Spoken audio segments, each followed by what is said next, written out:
Siphelile isikhathi sami. My time is up. Kodwa kwangathi bengingasho kuwo wonke ama-lady. I wish I can say this to all the ladies Lawa nabo 36 nabo 37 nabo 38 and a half. in those ages Ukuthi nawulahlwa that when they dump you, lahleka. allow them to dump you.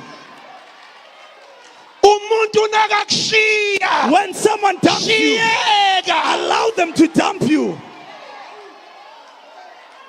Uyozubizwe ngenunu engafi nje awulahleki ngayo. You will be called a nuisance because why don't you agree when they dump you? Bazalwane, Brethren, we need to be content about our position in kumele Christ sizazi lapho sime khona. and not force ourselves on people. Singaloku siyifake ebantwini.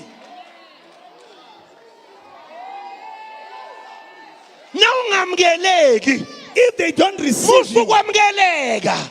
it's fine not to be received. Don't impose yourself. Ungaloku uyifaka igqisha. Nizokwenza njani? What will I do? Ngoba uyu baba He wengane. is my father of my child. He Akakufuni. doesn't want you.